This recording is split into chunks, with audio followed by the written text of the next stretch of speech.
But pretty much, it's just like, I don't know. I just realized like happiness is just like a thing you have to have and shit like that. And people don't glorify like happiness and shit like that. You gotta think about it, right? For example, let's say like trappers and shit and drug dealers and shit, right? A lot of niggas like trapping and shit like that, and it's called the trap. And I always, and this is the thing that confuses me. Everybody's like, oh, I'm in the trap. And obviously you understand why it's called that, because it's selling drugs and you're going to go to jail or die. So it's like a trap, obviously. So it's a trap. Like, you can't leave. But I'm just thinking about, I'm like, bro, these niggas, if you really think about it, probably making like $100,000 a year. Why can't they leave? That was just my mindset. It's like, why are you? Because I know niggas, not necessarily personally, but obviously there are niggas in Huntsville, doing their thing, selling all types of shit. We see niggas on Snapchat all the time, just popping their shit or whatever, like niggas with money and shit. And to me, it's just like you got all that going on, but like you're not like, you're fresh as hell every week, but like these Jordans I got on right now aren't even the coolest Jordans out right now.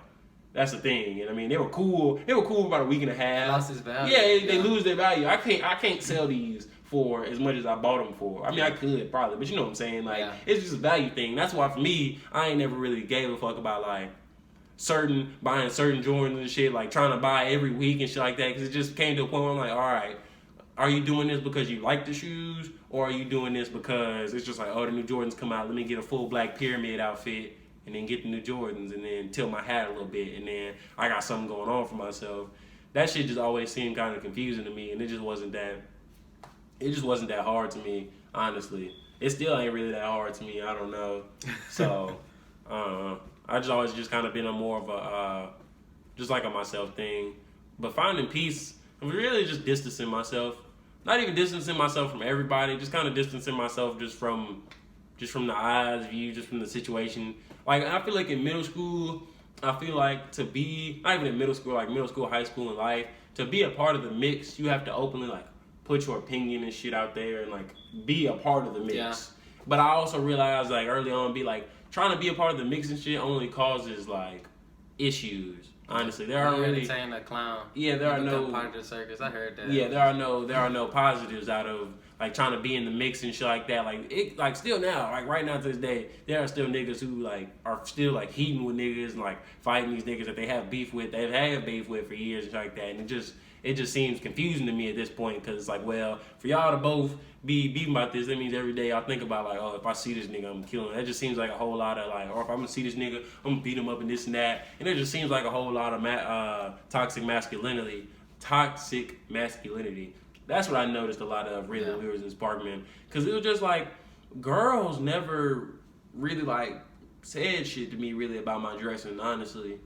Like, really. Like, as much as niggas really had, like, an opinion. Like, niggas was really giving me that. Niggas was really coming up to me and, like, giving me that opinion. Like, oh, you look like you got on some girl pants, shit like that. I used to cuff my pants and shit, but niggas like, yo, you got on some girl pants, shit like that. You flooding, shit like that. Over there, go to flood. And, like, I could burn your ass. Because, like I said, I told him, like, I mean, we're both blacks. Like, I mean, I could joke with your ass, but, like, I don't know. At a certain point, it becomes ignorance. Because girls never say shit. Because I wasn't bumming. I've never been a bum. Like, Drake can tell you. Like, I mean, I may not have been, like, goddamn up to what the standard was for shit, but I ain't never been, like, no bum. I just always been on my own shit. So it's just, like, you gotta stay in your lane and realize what's real, bro. I'm not trying to fuck none of these niggas. I'm not trying to talk to none of these niggas. I'm not really even trying to hang out with none of these niggas, because everybody, literally almost everybody who I met and they been real, they was, like, real when I met them. Obviously, there are niggas who I know, well, I'm not gonna say their names, but I don't fuck with them, obviously. But the traits that they had, that I don't fuck with now, are the same traits that I noticed back when I was first fucking with them. But it was just like, well, I mean, shit, it's whatever. I mean, we just young, we just chilling.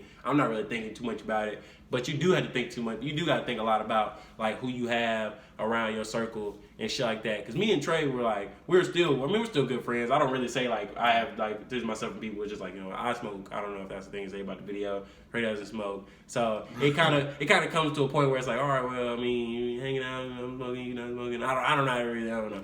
But I've never had a problem hanging out with Trey or anything like that. And I've never really had a problem talking to Trey about anything like that. We've had plenty of meaningful conversations over the years that we've known each other and shit. But it's just like, really, bro, a lot of these niggas ain't nothing you can have for these niggas, to be honest. Bro, it doesn't sound like you just said nothing, bro. Like, ain't nothing these niggas. No. ain't nothing these niggas gonna be able to contribute, honestly. So people gonna be looking at this video, like coming to it with some type of people who are going through like mental health problems and stuff like that. They're gonna be coming to this video looking for an answer. But like, would you say, because we can't give everybody every individual their own answer, but what would you say be most important? Like I'm thinking like just finding your own peace. Would you agree that that's the most important in keeping your mental health healthy? Yeah. I think being at peace with yourself is gonna be really the piece of everything. 'Cause there are people who live in $1 million houses who are happy with their lives. And my grandma, at least she live in Birmingham, right across the street from the projects, and she got her little house over there. She's not moving. She's been there forever. So she's not moving. So I mean, she's a nurse at UAB and shit. She could move into the city and shit, but she just she likes the house. That's where she's at, and that's where she's always been. So it just kind of seems like happiness to me has just always been a you thing. It's not really based on the situation.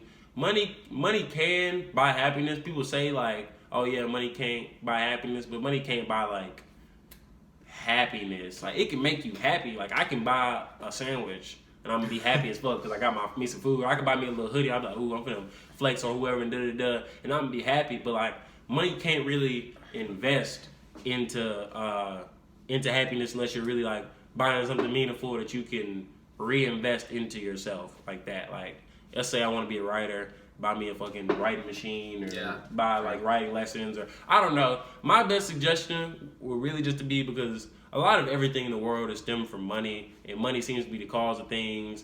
And I see people with money who are happy or like fake happiness or aren't happy. And I see people without money that are fake happy or aren't happy or are happy. And it really just kind of comes down to just, in my opinion, just be financially stable and just kind of have a hold of your situation and know who you are. Because if you're looking out here, no, you said be financially stable. Yeah. Now I know that can help people like maybe our age who haven't started in the rat race like that. But like that may be too like derogatory for people who like are stuck in a situation. Yeah. When they're stuck in that situation, I feel like they have to live frugally. Like they have to lower their cost of living just to get out of it because there should be always a way out. That I don't know everyone's situation, so I don't know. I can't tell y'all a situation, but I can tell y'all some real from my perspective, and because I've heard that real niggas don't lie, so I can tell y'all the real of the situation.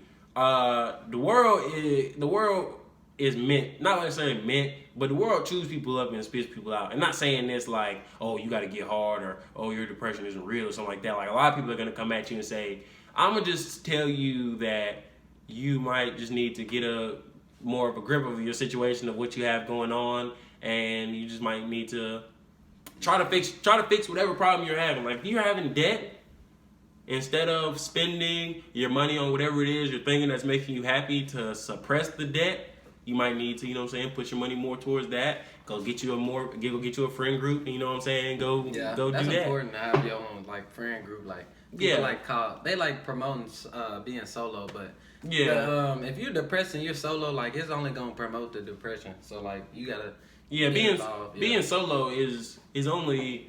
I found my peace in solitude. Like I talked to people obviously, but people weren't really like when you're in school and shit. Like when you're out and shit, like people aren't really trying to have like actually serious conversations with you about perspective and shit like that, and about just how I see the world and just what my opinion is and what I'm trying to do to become a better man. So honestly, you're all gonna find your best peace in solitude, but it has to be a healthy discussion with yourself, really figuring out what the problems are that you have in life and how to fix them. And if you don't really have any problems, then you don't need to be sad about anything. If you don't have any problems, you don't need to be sad about anything. Or if your problems are minor, like yes, if your and because there's a scale, so I feel like people are gonna see the video and be like, my problems ain't minor. I got some big ass problems. My daddy didn't beat my mama to death and this and that. Ooh, that kind of funny, but I don't know. It just kind of came off like, you know what I'm saying? Like people all got every problem, but you gotta think about it, right? If you're going through what you're going through, there's a person going through worse than you, and there's a person going through better than you. The kid that you see every day in school, he might be fresh, you know what I'm saying? He might have all the clothes, but his parents might work 24/7 to afford that lifestyle. He might not have a great relationship with them, or daddy might sell crack, might be in jail, and that's why you got all nice clothes. You got all this crack clothes money on. I don't know. You never know what nobody's situation is. Like the poorest nigga in school could be the happiest niggas. I was friends with niggas who, I mean, weren't necessarily like the cleanest niggas or anything. I was never really focused on anybody else's clothes like that or anything like that.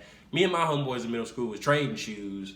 Yeah. So I was never really focused on clothes or anything like that. It was just more of like a person's mindset, what they had going on. I met Trey. We was wearing gym shorts every day with hooping shoes.